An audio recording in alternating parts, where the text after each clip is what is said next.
Hello students, welcome to online prep channel. This is Nisha. आज से हम आप लोगों की मैथ्स की क्लासेस लेंगे।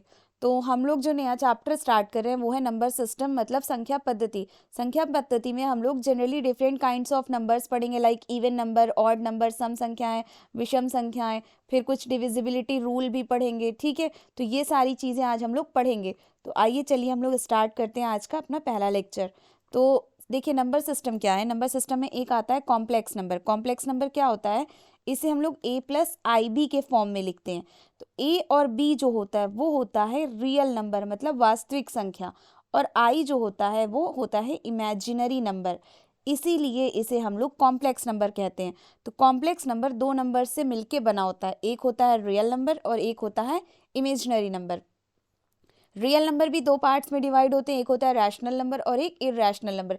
इन सब के बारे में अभी डिटेल में हम लोग नीचे पढ़ेंगे। ठीक है, रैशनल नंबर क्या होते हैं, तीन पार्ट्स में डिवाइड होते हैं, natural number, whole numbers, integers.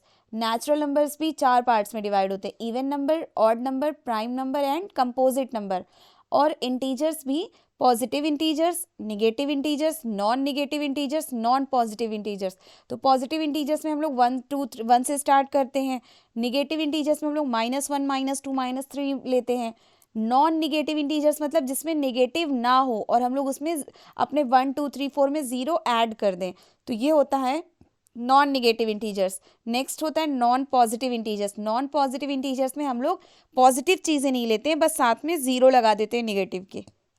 तो चलिए हम लोग पहला अपना स्टार्ट करते हैं, नेचुरल नंबर। नेचुरल नंबर क्या होती है, जिन्हें हम लोग प्राकृतिक संख्याएं कहते हैं। ये वो नंबर्स होते हैं जिन्हें हम काउंट करते हैं। क्या हम लोग काउंटिंग में कभी कहते हैं -1, जैसे आप लोग पैसे जोड़ रहे हो या कुछ किलोमीटर्स जोड़ रहे हो या सेकेंड्स, जो कुछ भी ऐसी चीज़ें जिसे हम लोग काउंट करते हैं, क्या हम लोग कभी ऐसे कहते हैं कि -1 -2 -3 या ज़ीरो, ये सब चीज़ें हम लोग नहीं कहते। तो वो नंबर्स जिन्हें हम काउंट करते हैं उन्हें हम क्या कहते हैं, नेचुरल नंबर। यानी कि 1 2 3 4, ये सारे क्या हैं, नेचुरल नंबर्स हैं। ठीक है, अगला है इवन नंबर। ये सब हम लोगों ने बहुत बचपने में पढ़ा है ये सारी चीज़ें। वो नंबर्स जो दो से डिवाइड होते हैं, दो से भाज्य होते हैं, वो क्या कहलाते हैं, इवन नंबर या फिर सम नंबर। ठीक है, तो दो से कौन कौन से भाज्य होते हैं, 2 4 6 8 10 12, ऐसे सारे नंबर्स, वो सारे नेचुरल नंबर्स जो दो से भाज्य होते हैं वो क्या कहलाते हैं, इवन या सम संख्याएं। और फिर हम लोगों ने ऑड नंबर का भी पढ़ा ही कि वो नेचुरल नंबर्स जो दो से डिवाइड नहीं होते उन्हें हम क्या कहते हैं, ऑड नंबर्स या फिर विषम संख्याएं। 1 3 5 7 9 11 13, ये सारे क्या हैं, दो से डिवाइड नहीं होते हैं, तो इन्हें हम क्या कहते हैं, ऑड नंबर या विषम संख्याएं। अब इनकी सम और विषम की डिविजिबिलिटी के आधार पे हम लोगों ने नेचुरल नंबर को दो पार्ट्स में डिवाइड किया। एक होता है प्राइम नंबर और एक होता है कंपोजिट नंबर। तो प्राइम नंबर को हम लोग क्या कहते हैं, अभाज्य संख्या। अभाज्य संख्या कौन सी होती हैं, वो संख्याएं जिनका केवल दो ही फैक्टर्स, मतलब दो ही गुणनखंड हो, एक वो खुद हो और एक वन हो। ठीक है, जैसे कि टू। टू क्या है, एक अभाज्य संख्या है। टू का क्या हो सकता है गुणनखंड, एक टू और एक वन। ये, और अगर ऐसी बात करें थ्री, तो थ्री का क्या होगा, थ्री और वन। फाइव, फाइव का क्या होगा, फाइव और वन। तो वो सारी संख्याएं जिनका गुणनखंड वो खुद हो या फिर वन हो, उसे हम कहते हैं प्राइम नंबर्स। तो वो सारी संख्या जिनका गुणनखंड दो से ज्यादा हो, जिनमें वन भी आता हो और उससे भी ज्यादा हो, उन्हें क्या कहेंगे। जैसे कि अगर हम बात करें सिक्स की, तो सिक्स का गुणनखंड कितना होगा, 1 × 2 × 3। दो से ज्यादा हो, उनमें एक तो आ रहा है, जैसे इनमें भी एक आ रहा था, लेकिन बाकी गुणनखंड अलग हैं और दो से ज्यादा हैं। ठीक है, वो सारे क्या कहलाएंगे, भाज्य संख्या, मतलब कंपोजिट नंबर। तो अब समझ में आ गया कि वे संख्याएं जिनका गुणनखंड दो ही होता है, और वो दो कौन होते हैं, एक वो खुद नंबर और एक वन, उन्हें हम कहेंगे अभाज्य या फिर प्राइम नंबर। और वो संख्याएं जिनके गुणनखंड दो से ज्यादा होते हैं उन्हें हम कहेंगे भाज्य संख्याएं या फिर कंपोजिट नंबर। जैसे यहाँ लिखा हुआ है, ये देखिए 8। तो 8 को हम लोग कितनी तरह से लिखते हैं, 1 × 2 × 4, 10, 1 × 2 × 5, 16 ले लें, तो 1 × 2 × 2, 2 2 ज़ा 4, 4 2 ज़ा 8 इंटू 2। यानी कि दो से ज्यादा गुणनखंड जिनके होते हैं उन्हें हम क्या कहते हैं, कंपोजिट नंबर या भाज्य संख्याएं। फिर नेक्स्ट है हमारा होल नंबर मतलब पूर्ण संख्या। अब देखिए हम लोगों ने क्या किया था, नेचुरल नंबर हम लोगों ने कहाँ से लिया था, 1 2 3 4 डॉट डॉट डॉट। इसी नेचुरल नंबर में अगर हम जीरो जोड़ दें तो ये जो नंबर्स होते ये कहलाते हैं होल नंबर या फिर पूर्ण संख्या, और इसे हम लोग W से रिप्रेजेंट करते हैं। ठीक है, नेक्स्ट है हमारा पूर्णांक या फिर इंटीजर्स। तो अभी हम लोगों ने होल नंबर्स पढ़ा, या नेचुरल नंबर हम लोगों ने पढ़ा था ना, 1 2 3 4 ऐसे आगे बहुत सारा। अगर इसी नेचुरल नंबर में हमने ज़ीरो भी जोड़ा और साथ में इन सारे पॉजिटिव नंबर्स का हम लोगों ने निगेटिव नंबर भी लिखा, यानी कि इन सारे नेचुरल नंबर का हम लोगों ने निगेटिव भी लिया और साथ में ज़ीरो भी लगा दिया, ये कहलाता है इंटीजर्स या फिर पूर्णांक। इसे हम लोग Z से या I से भी रिप्रेजेंट करते हैं। ठीक है, तो देखिए लिखा है प्राकृतिक संख्याओं उनके ऋणात्मक और शून्य से मिलकर बनी संख्या प्रणाली को पूर्णांक कहा जाता है। अगला हमारा नंबर लाइन। तो नंबर लाइन बेसिकली क्या होता है कि उसको एक हम ऐसे लाइन पे लिखते हैं, जैसे ये बीच का हमने सेंटर ज़ीरो ले लिया तो सेंटर से राइट साइड के सारे नंबर्स पॉजिटिव और सेंटर्स के लेफ्ट साइड के सारे नंबर्स निगेटिव को अगर हम एक लाइन में लिखें तो इसे हम क्या कहते हैं, नंबर लाइन। अगला हमारा रियल नंबर। रियल नंबर क्या होता है, all numbers that can be represented on the number line is called real number. यानी कि वो सारे नंबर, फिर वो इवन हो, ऑड हो, प्राइम हो, कंपोजिट हो, भाज्य हो, अभाज्य हो, सम हो, विषम हो, होल नंबर हो, इंटीजर्स हो, वो सारे नंबर जो रियल नंबर कहलाते हैं, सॉरी जो नंबर लाइन पे हम लोग बना सकते हैं उन्हें हम क्या कहते हैं, रियल नंबर कहते हैं। ठीक है, वे सभी संख्याएं जिन्हें संख्या रेखा पर निरूपित किया जा सकता है वास्तविक संख्याएं कहलाती हैं। इसे हम लोग कैपिटल R से रिप्रेजेंट करते हैं। देखिए ये सारी चीज़ें हम लोगों ने बचपने से बहुत अच्छे से पढ़ा है, लेकिन क्या होता है कि हम लोग इस नंबर सिस्टम को इतना लाइटली ले लेते हैं कि इसके आए हुए सवाल को ही अक्सर हम एग्जाम्स में छोड़ देते हैं। ये सारी आपके एंट्रेंस एग्जाम से रिलेटेड चीज़ें हैं, तो हमें इसे लाइटली नहीं लेना, हमें इसे रिकॉल करना है। तो एक बार आप लोग ये सारी चीज़ें एंड तक ज़रूर पढ़िएगा, सुनिएगा, तब आपके समझ में और अच्छे से आएगा, क्योंकि अक्सर नंबर सिस्टम्स को हम लोग बहुत लाइटली लेते हैं। फिर क्या है कि हम लोग रियल नंबर को भी दो पार्ट में डिवाइड करते हैं, एक रैशनल नंबर और एक इरेशनल नंबर, मतलब परिमेय संख्या और अपरिमेय संख्या। अब परिमेय संख्या क्या होती है, यानी कि कोई भी नंबर जिसे हम लोग P/Q के फॉर्म में लिख सकें और Q कभी भी ज़ीरो ना हो, उसे हम लोग कहते हैं रैशनल नंबर। जैसे 2/3, 4/6, 9/1, 4/3, इस तरह के सारे, इसे हम लोग P/Q के फॉर्म में लिख रहे हैं और Q कभी भी ज़ीरो नहीं हो रहा है, इन्हें हम क्या कहते हैं, रैशनल नंबर। अगला हमारा इरेशनल नंबर मतलब अपरिमेय संख्या। तो वो संख्याएं जिन्हें हम P/Q के फॉर्म में कभी भी ना लिख पाएँ वो कहलाती हैं इरेशनल। जैसे √2, √3, 2 + √2, 2 + √3, √3 + 5, 4 + √3, इस तरह के, या फिर पाई, ये सारे क्या होते हैं, इरेशनल या फिर अपरिमेय संख्या। अब अगला हमारा आता है डिविजिबिलिटी रूल्स। तो डिविजिबिलिटी रूल्स के कई एक रूल होते हैं, हम लोग जानते हैं। अब देखिए जैसे पहला होता है 2 का, अगर 2 से विभाज्यता हमें या डिविजिबिलिटी चेक करनी हो तो हम कैसे करेंगे, तो किसी भी डिजिट के लास्ट की डिजिट अगर 0 2 4 6 8 है तो ही वो पूरी डिजिट 2 से डिवाइड होती है। जैसे कि अगर 4 5 6 3 2 1 9 ये है, तो इस डिजिट को अगर हमें चेक करना हो कि ये 2 से डिवाइड होगी या नहीं, तो हम लास्ट वाले डिजिट को चेक करेंगे। अगर वो इन पांचों में से है तो वो 2 से डिवाइड होगी, और अगर नहीं है तो नहीं होगी। तो क्या 9 इन पांचों में से है, नहीं है, तो यानी कि ये 2 से डिविजिबल नहीं है। आइए यहाँ देखते हैं, जैसे ये 44, 4 है लास्ट में, इसके लास्ट में 0 है, इसके लास्ट में 6 है, इसके लास्ट में 0, ये सारे 2 के डिविजिबल हैं। ठीक है, अब यहाँ देखिए यहाँ 3 है, यहाँ 7 है, ये 9 है, ये सारे 2 के डिविजिबल नहीं है। ठीक है, अब 3 की बात करें तो जब अगर हमें चेक करना हो कि ये 3 से डिविजिबल है या नहीं है, 3 से विभाज्यता है या नहीं, तो हमें जो भी नंबर मिला हो उसका अगर अलग अलग करके हम उसे जोड़ रहे हैं और वो अगर जोड़ने पे आंसर आया वो 3 के टेबल में आता हो, तो ही वो 3 से विभाज्यता कहलाएगी, डिविजिबिलिटी बाय 3 होगा, अदरवाइज नहीं होगा। जैसे हमने एग्जाम्पल 5 6 7 6 का लिया, तो अलग अलग जब हमने इसे जोड़ा तो हमारा आंसर आया 24, और 24 3 के टेबल में आता है 8 टाइम्स में, यानी कि ये 3 का डिविजिबल है। नेक्स्ट है हमारा 8 9 1 2, इन्हें जब हमने अलग अलग जोड़ा तो क्या आया 20, 23 का डिविजिबल नहीं होता है, दैट मीन्स कि ये नहीं है, ये नहीं है डिविजिबल हमारे 3 से, ठीक है।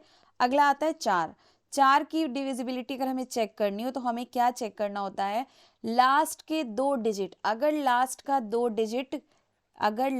2 डिजिट मान ले रहे एक्स और वाई है, ये 4 से डिवाइड हो जा रहे हैं, तो ओवरऑल डिजिट जितना भी पड़ा हो वो 4 से डिवाइड होगा ही होगा, या फिर लास्ट में 2 जीरो या 2 से ज़्यादा ज़ीरो हो तो क्या वो भी 4 से डिवाइड होंगे ही होंगे। जैसे यहाँ हमने एग्जाम्पल लिया है, यहाँ देखिए 2 जीरो है, यहाँ 3 जीरो है, तो ये सारे 4 के डिविजिबल हैं।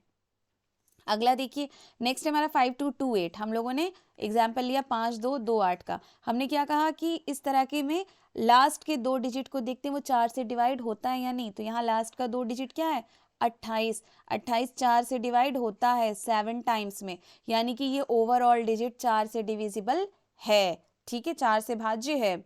नेक्स्ट हमारा 5, 5 से विभाज्य वही संख्या होगी जिसके एंड वाले डिजिट या तो 0 हो या तो 5 हो। अगर कहीं पे लिखा हो 2 6 5 3 तो इन्हीं दोनों में से आना चाहिए, तो ये 5 से डिविजिबल नहीं है। 1 2 4 6 ये भी 5 से डिविजिबल नहीं है, यानी कि 5 से डिविजिबल होने के लिए या तो डिजिट के लास्ट डिजिट या तो 0 हो या फिर 5 हो। तो जैसे हमने यहाँ एग्जाम्पल लिया है, यहाँ देखिए ये 5 है, यहाँ 0 है, यहाँ 5 है, तो ये सारे क्या है 5 से डिविजिबल हैं। अगला हमारा डिविजिबिलिटी बाय 6, तो 6 की डिविजिबिलिटी चेक करने के लिए हमें 2 चीज़ें देखनी होती है कि अगर वो डिजिट ओवरऑल 3 से भी डिवाइड होता हो और 2 से भी डिवाइड होता हो। जब कोई डिजिट 3 और 2 दोनों से डिवाइड होगा तो ही डिजिट वो 6 से भी डिवाइड होगा, अदरवाइज नहीं होगा। तो और 3 और 2 दोनों के लिए हमें क्या करना होगा, प्रीवियस वाले ही मेथड को देखना पड़ेगा कि वो 3 से भी हो रही है और 2 से भी हो रही है या नहीं। तो जैसे कि यहाँ हमने एग्जाम्पल लिया 154, तो 154 को अगर हमें चेक करना हो कि 6 से हो रही या नहीं, तो हम उसे देखेंगे 3 से भी हो रही है और 2 से भी। तो 3 से होने के लिए हमें क्या करना होता है, उन सारे डिजिट्स को अलग अलग चेक करना होता है। उन्हें जोड़ने पे अगर वो, जैसे यहाँ जोड़ने पे 10 आ रहा है, अगर वो 3 के टेबल में आता होगा तो ही होगा, नहीं तो नहीं। तो 10 3 के टेबल में आता है नहीं, यानी कि ये 3 से डिविजिबल नहीं है, यानी कि अब हमें 2 चेक करने की कोई ज़रूरत नहीं जब 3 से ही नहीं है, क्योंकि हमें दोनों कंडीशन फॉलो करनी है, 3 भी और 2 भी, तो ये ओवरऑल 6 का डिविजिबल नहीं है। अगला हम देखते 3924, तो 3924 को जब अलग अलग हमने जोड़ा तो क्या आया 18, 18 3 से डिविजिबल होता है, यानी कि ये 3 का तो है। अब ये देखिए, और 2 के लिए हमें क्या देखना होता है, लास्ट के डिजिट में 0 2 4 6 8 इनमें से होना चाहिए, तो देखिए यहाँ 4 है, तो ये 2 से भी डिवाइड होगा, यानी कि 3 और 2 से हो रहा है तो 6 से भी डिवाइड होगा ही होगा। नेक्स्ट है हमारा डिविजिबिलिटी बाई 7। अब 7 का अगर हमें चेक करना हो तो 7 देखिए इस तरह के जो डिजिट होते हैं 7 13 17 19, इनको जब भी हमें विभाज्यता चेक करनी होती है तो हम एक महत्वपूर्ण अंक का उपयोग करते हैं जिसे हम ऑस्क्यूलेटर कहते हैं, ठीक है, इस तरह के। और 7 के लिए वो ऑस्क्यूलेटर क्या है -2। तो जब भी हमें 7 के लिए डिविजिबिलिटी चेक करनी हो तो हमें क्या करना होता है, लास्ट वाले डिजिट में इसी ऑस्क्यूलेटर -2 से गुणा करते हैं, उसके बाद जो भी आंसर आता है उसमें ये सारे डिजिट को जोड़ देते हैं। तो देखिए जैसे यहाँ एग्जाम्पल हमने लिया 119, तो 119 में लास्ट डिजिट क्या है 9, तो इसमें 9 में -2 का गुणा कर देंगे, आ जाएगा -18, फिर बचे हुए को इसमें जोड़ देंगे, तो 8 में से 1 गया 7, 1 में से 1 गया 0, तो ये देखिए ये 7 से 7 डिविजिबल है, 7 1 7 होता है, तो ये 7 से भाज्यता इसकी होगी ही होगी, ठीक है। अगला हमारा 8, 8 की डिविजिबिलिटी चेक करने के लिए हमें ये देखना होता है कि लास्ट के 3 डिजिट्स अगर 8 से डिवाइड हो रहे हैं तो वो ओवरऑल डिजिट भी 8 से डिवाइड होंगे ही होंगे, या फिर एंड में 3 0 हो तो भी वो 8 से डिवाइड होंगे ही होंगे। जैसे यहाँ हमने एक एग्जाम्पल लिया, यहाँ पे कितने ज़ीरो है 3, तो ये 8 से डिवाइड होंगे। ठीक है, नेक्स्ट एग्जाम्पल है यहाँ 1 2 5 6, तो हमें क्या देखना होता है लास्ट के 3 डिजिट। तो लास्ट के 3 डिजिट को अगर हम 8 से डिवाइड करें तो कितना आएगा, 8 3 ज़ा 24 और 8 3 ज़ा 24 और ये हो जाएगा 18। दैट मीन्स कि ये हमारे ये 256 है। 8 3 ज़ा 24 और 1 कैरी, 8 2 ज़ा 16 यानी कि 32। तो ये 3 डिजिट 8 से डिवाइड है, यानी कि ओवरऑल भी 8 से डिवाइड होंगे ही होंगे। नेक्स्ट है हमारा 9। 9 से डिविजिबिलिटी चेक करने के लिए हमें क्या करना होता है, हमारे पास जो भी डिजिट दी हुए हैं उन्हें अलग अलग जोड़ने पे अगर 9 आ रहा है तो ही वो 9 से डिवाइड होगा। जैसे ये 315 है तो 3 1 4 4 5 9, 45 4 5 9, 3 3 3 3, तीनों को जोड़ा तो 9, यानी कि ये 9 से डिविजिबल होंगे। ठीक है, अगला 10। तो 10 का तो बहुत ईजी हम लोग जानते हैं, जिस भी डिजिट के लास्ट में 0 आएगा वही 10 से डिवाइड होगा, अदरवाइज नहीं होगा। 2 4 5 2 5 5 ले लिया तो ये भी 10 से डिवाइड नहीं होगा। 2 6 3 ले लिया, ये भी नहीं होगा, यानी कि एंड में 0 आना ज़रूरी है। अगला है हमारा 11। 11 से डिविजिबिलिटी चेक करने के लिए हमें क्या करना होता है, जो भी हमें मान लो XYZ ABCDE इस तरह से बहुत बड़ी डिजिट दी हुई है, इन्हें हमें चेक करना है कि 11 से हैं या नहीं। तो हमें क्या करना होता है, इन पे नंबरिंग कर दे 1 2 3 4 5 6 7 8। तो इनकी जो सम संख्याएं होंगी तो उनको अगर जोड़ें तो सम यहाँ पे क्या, Y plus A plus C plus E, इनको जोड़ने पे मान लो H आया। और फिर अगर विषम को जोड़ें जैसे x plus Z plus B plus D, इन्हें भी जोड़ने पे अगर हमारा H आ रहा और ये दोनों 11 के टेबल में नहीं आते हों तो ही ये ओवरऑल 11 से डिविजिबल होगा, अदरवाइज नहीं होगा। तो चलिए यहाँ पे एग्जाम्पल हमने लिया है 3 2 4 5 6 9 3। अब इसके ऑड डिजिट्स मतलब विषम संख्याएं लें तो विषम संख्या क्या क्या है, 3 4 6 और 3। इसी तरह सम संख्याओं की जगह 2 5 9, इन दोनों को जोड़ा क्या आया, सेम आया 16, लेकिन ये 11 के टेबल में नहीं आता, यानी कि ये ओवरऑल 11 से डिविजिबल होगा ही होगा। ठीक है, अब अगला हमारा 12 से। तो जैसे हम लोगों ने 6 का देखा था ना, 6 के डिविजिबिलिटी के लिए हमें देखना होता है कि वो 2 से भी हो और 3 से भी हो, उसी तरह 12 के लिए हमें देखना होगा कि वो 4 से भी हो और 3 से भी हो। ठीक है, तो अब और इन दोनों के लिए देखने के लिए हम वही पुराना टेक्निक देखेंगे कि 4 वाले के लिए क्या होता है और 3 वाले के लिए। तो जैसे हमने एग्जाम्पल ये 156 लिया, तो 3 के लिए अगर हमें चेक करना होगा तो हम इन्हें अलग अलग जोड़ेंगे, हमारा आ गया 12, यानी कि ये 3 से डिविजिबल है।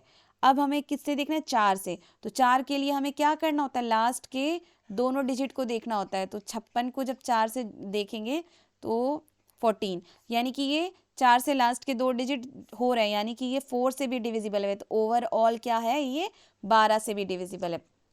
आई होप आपके समझ में डिविजिबिलिटी रूल बहुत अच्छे से आया होगा। तो चलिए कुछ एक्सरसाइज करते हैं। तो जैसे कि ये पहला सवाल है, 2/3 of a number is 30 less than the original number. The number is मतलब एक संख्या का 2/3 मूल संख्या से 30 कम है। तो मान लेते हैं वो संख्या क्या है, x है। ठीक है, तो हमें क्या करना है कि एक संख्या का 2/3 मूल संख्या से 30 कम है। ठीक है, तो इसका मतलब क्या है कि 2/3 जो x है, ठीक है, वो क्या है, x से 1 मिनट 30 कम है। ठीक है, यही तो लिखा, एक संख्या का 2/3 मूल संख्या से 30 कम है। तो हमें x की वैल्यू निकालना है इसी मूल संख्या की। तो हम क्या करेंगे, इसको इधर भेज देते हैं और इसको इधर। तो क्या हो जाएगा, x minus 2/3x is equal to 30। LCM यहाँ ले लेंगे तो यहाँ क्या हो जाएगा, 3x minus 2x upon 3 is equal to 30। क्या हो बचा, x/3 is equal to 30। Then x बराबर क्या हो जाएगा, 30 इंटू 3 मतलब 90। ठीक है, तो हमारा ऑप्शन नंबर ए 90 सही है। अब अगला क्या कह रहा है, how many numbers between 1 and 300 are divisible by 3 and 5 together. मतलब 1 और 300 के बीच ऐसी कितनी संख्याएं होंगी जो 3 और 5, ध्यान रखिएगा सवाल दो तरह के आते हैं, एक 3 मतलब या लिख के आता है और एक और। तो दोनों के थोड़े अलग अलग तरीके, स्टार्टिंग दोनों की सेम है। तो देखते 3 और 5, यहाँ पे और लगा हुआ है, इसके साथ विभाज्य होते हैं या नहीं, ठीक है, सॉरी कितने नंबर्स ऐसे हैं। तो इस तरह के सवालों को जो जो नंबर्स दिए हों उनके हमें एलसीएम लेना होता है। तो 3 और 5 का एलसीएम कितना होगा, 15 होगा।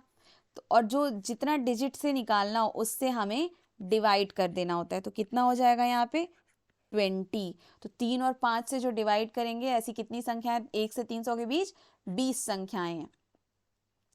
हमारा अगला सवाल क्या है, a number is divided by 5 leaves a reminder 3, what is the reminder when the square of the same number is divided by 5। मतलब क्या कह रहा है, एक संख्या को 5 से विभाजित करने पर शेषफल 3 आ रहा है, ठीक है, उसी संख्या को के वर्ग को 5 से विभाजित करने पर शेषफल क्या होगा। तो हम लोगों ने एक बहुत चाइल्डहुड में आई थिंक 3 या 4th में ही हम लोगों ने ये पढ़ना स्टार्ट किया था। एक हम लोगों ने फॉर्मूला मतलब इस तरह से पढ़ा था, बी क्यू प्लस आर। इसमें बी क्या होता है, डिविजिबल, यानी कि जिससे डिवाइड कर रहे हैं। क्यू क्या होता था, कोशेंट, जितनी बार कर रहे हैं उसे कहते हैं कोशेंट। आर क्या होता है, रिमाइंडर, मतलब बचा हुआ शेषफल, ठीक है। तो यहाँ पे हम किससे डिवाइड कर रहे हैं, 5 से। कितनी बार कर रहे हैं, कोशेंट का कोई जिक्र नहीं है, तो हम यहाँ पे लिख देंगे क्यू। और कितना बच रहा है, 3 बच रहा है, तो रिमाइंडर हमारा हो गया 3। ये था हमारा नंबर। अगली बार क्या कह रहा है, इसका अगर हम स्क्वायर कर दे रहे हैं इसी नंबर का, तो शेषफल कितना बचेगा। तो इस बार अगर हम जब स्क्वायर करें तो क्या हो जाएगा, 5q प्लस 3 का स्क्वायर, यानी कि a प्लस बी का होल स्क्वायर बन गया। तो इसे जब हम सॉल्व करेंगे तो ये हो जाएगा 25q square plus 30q plus 9। अब इसे कह रहा है कि 5 से डिवाइड करने पे शेषफल कितना बचेगा। तो ये हम लोग बहुत अच्छे तरीके से जानते हैं, बहुत आसान है इसे डिवाइड करना। प्लस 9, यहाँ देखिए यहाँ 5 है, यहाँ 25, 5 5 ज़ा 25, साथ में यहाँ एक q स्क्वायर है, तो हम डिवाइड करेंगे 5q स्क्वायर से। तो यहाँ आ जाएगा 25q स्क्वायर, माइनस करेंगे 0 हो जाएगा, उतारा हमने यहाँ 30q प्लस के साथ। तो यहाँ पे देखिए 5 6 ज़ा 30, साथ में एक q है, तो हम 6q के साथ कर दें, तो ये हो जाएगा 30q। ये भी सब्ट्रैक्ट करेंगे, ये भी कुछ नहीं बचा। फिर हमने उतारा 9, फिर क्या होता है 5 1 ज़ा 5 लेंगे, 9 में से 5 गया 4, तो हमारा कितना रिमाइंडर बचा, कितना शेषफल 4। तो हमारा ऑप्शन नंबर डी जो है वो सही है। अब हमारा क्वेश्चन नंबर 4 क्या कह रहा है, if 5432x7 is divisible by 9 then digit in place of x is. मतलब यदि 5432x7 को 9 से विभाज करें तो x के स्थान पर क्या अंक होना चाहिए। तो 5432x7 को हमें 9 से करना है। हम लोगों को 9 वाला डिविजिबिलिटी रूल याद होना चाहिए कि 9 से वही डिवाइड होगा जिसका हम लोग जब सॉल्व करें तो यहाँ पे क्या करना होगा, हमें सबको अलग अलग जोड़ना पड़ेगा। तो 5 + 4 + 3 + 2 + x + 7। तो इन्हें अगर 5 + 4 कितना हो गया 9, 9 + 3 12, 12 + 2 14, 14 + 7 21, तो कितना बचा 21 और साथ में x। अब इसी x की जगह हमें देखना है कि कौन सी ऐसी चीज़ रखे जो 9 के टेबल में आती हो, ठीक है। पहले अगर हम ये वाला ऑप्शन देखें 0, तो क्या हो जाएगा 21 + 0 = 21। ये 9 के टेबल में नहीं आता। अगला हम ले लें 1, तो 21 + 1 कितना आया 22, ये भी 9 के टेबल में नहीं आता। नेक्स्ट है हमारा 6, 21 + 6 कितना हो गया 27, ये 9 के टेबल में आता है। 9 3 ज़ा 27, तो ऑप्शन नंबर सी जो है वो सही है। अगला हमारा how many integers between 1 and 566 are divisible by 3 और 5। मतलब 1 और 566 के बीच कितने पूर्णांक 3 या 5 से विभाज्य होंगे।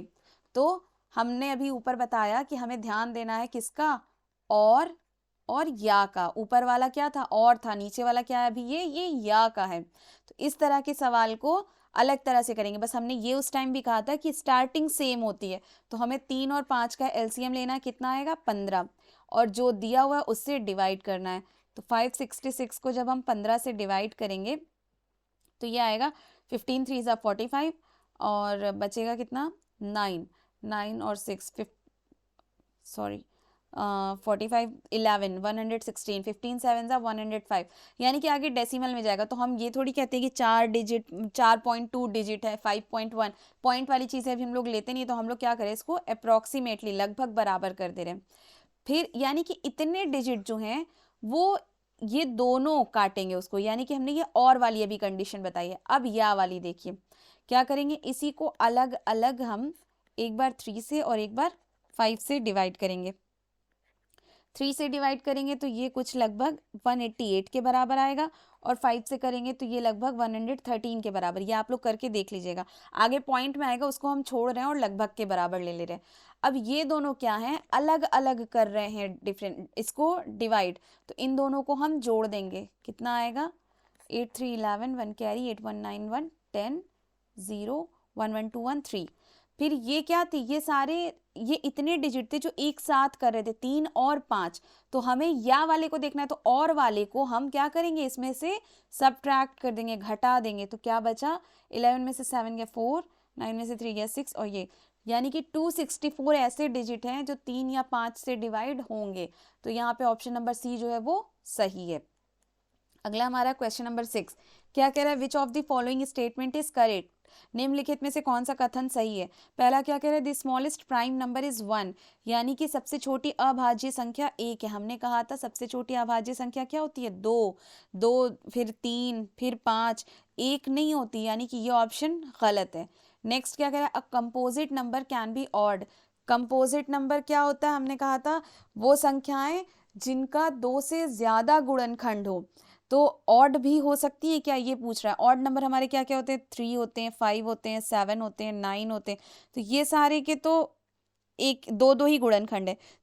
9 के देखते हैं, 3 इंटू 3 इंटू 1, यानी कि 2 से ज्यादा गुणनखंड है, तो ऑड नंबर्स भी हमारे कंपोजिट नंबर हो सकते हैं, मतलब मिश्रित संख्या विषम हो सकती है। ये वाला ऑप्शन सही है।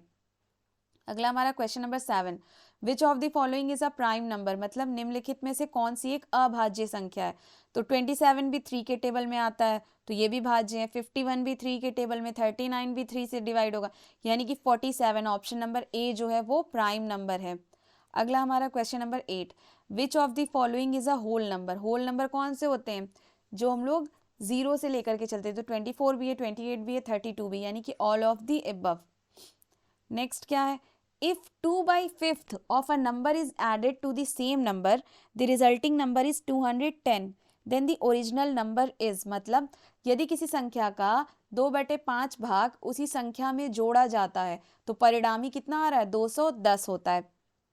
तो मूल संख्या है, तो हम मान लेते हैं कि वो जो संख्या है वो x है, उसी में कह रहा है कि 2/5 भी उसी संख्या में जोड़ दो उसका, तो 2/5 भी जब उसमें जोड़ देंगे तो हमें परिणामी मिल रहा है 210। एलसीएम लेके यहाँ पे क्या हो जाएगा, 5x प्लस 2x अपॉन 5 किसके बराबर हो जाएगा, 210 के, तो ये हो जाएगा 7x बराबर 210 गुणे 5, ये हो जाएगा 500, 5 1 5, 5 2 10, 7x।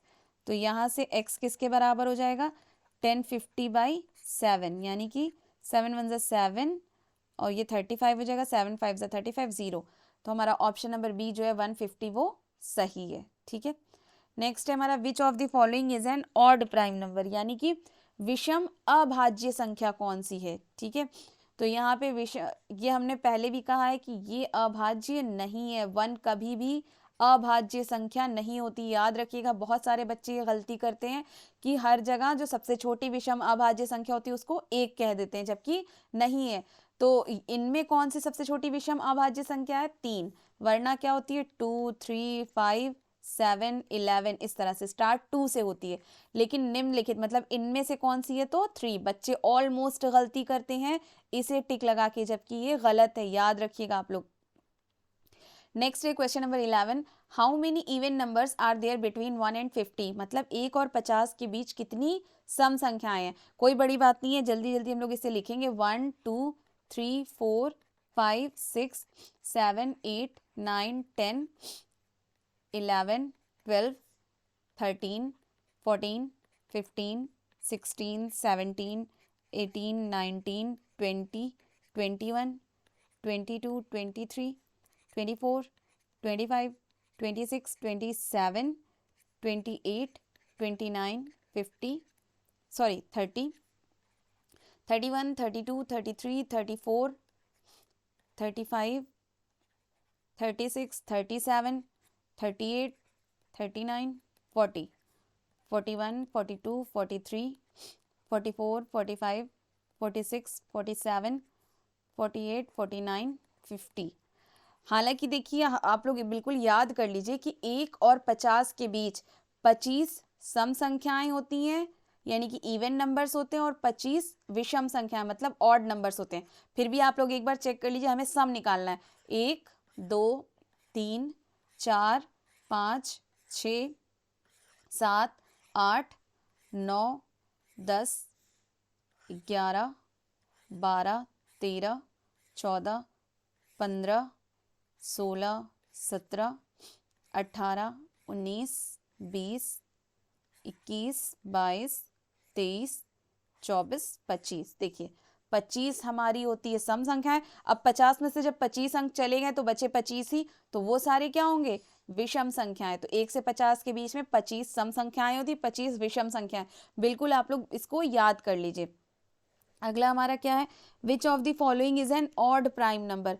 निम्नलिखित में से एक विषम अभाज्य संख्या है। तो विषम अभाज्य संख्या कौन सी होगी, 3, अभी हमने ऊपर बताया है। ठीक है, नेक्स्ट है what is the difference between the greatest 5 digit number and the smallest 5 digit number. यानी कि 5 अंकों की सबसे बड़ी संख्या और 5 अंकों की सबसे छोटी संख्या के बीच का अंतर क्या होगा। तो हम लोग जानते हैं सबसे बड़ी संख्या कितनी होती है, 999। ऐसे जितने अंक चाहिए होगा हम 9 उसमें जोड़ते जाएंगे, और छोटी संख्याओं में 1 के साथ जितने अंक कहेगा उतना 0 जोड़ते जाएंगे। तो 5 अंकों की बड़ी संख्या कितनी होगी, 99999, 5 टाइम 9। और 5 अंकों की छोटी तो 1, 2, 3, 4, 5, इनका अंतर हमें देखना है। तो 9 में से 0 गया 9, 9 में से 0 गया 9, ये भी 9, ये भी 9, ये 9 में से 1 गया 8, यानी कि 8 और 4 टाइम 9। तो 8 एंड 4, ऑप्शन नंबर डी जो है वो हमारा सही है। इनमें से हमें इरेशनल नंबर मतलब अपरिमेय संख्या बतानी है। तो हमने कहा अपरिमेय संख्या वो होती है जिन्हें हम p/q के फॉर्म में नहीं लिख पाए। तो 2 को भी हम लोग 2/1 लिख सकते हैं। 2.33 को हम लोग अगर देखें तो 233/100 लिख सकते हैं। 1.77 को 177/100 लिख सकते हैं। यानी कि पाई जो है हमारा वो इरेशनल नंबर है। और याद रखिएगा पाई एक इकलौता ऐसा ही नंबर है जो रैशनल भी होता है और इरेशनल भी होता है। ठीक है, तो आई होप आपके समझ में आज की हमारी क्लास अच्छे से आई होगी। और आज हम लोगों ने जो जो पढ़ा एक बार हम वापस से रिकॉल कराते हैं आपको कि आज हम लोगों ने पढ़ा है कि नंबर सिस्टम क्या होते हैं, नंबर सिस्टम्स में कितने टाइप के नंबर्स होते हैं, even, odd, prime, composite, whole, integers, ये सारे नंबर। फिर हम लोगों ने डिविजिबिलिटी रूल भी किया है, उसके बाद फिर हम लोगों ने एक्सरसाइज किया है। ठीक है, तो आई होप आपके समझ में सब अच्छे से आया होगा। अगर किसी को किसी भी सवाल में कोई भी कन्फ्यूजन हो या किसी भी टॉपिक में कोई कन्फ्यूजन हो तो डिस्क्रिप्शन बॉक्स में आप कॉन्टैक्ट नंबर है उनसे कॉन्टैक्ट कर लीजिए। साथ में हमारी वीडियोस भी देखा करिए और हमारे चैनल से जुड़े रहिए। Thank you.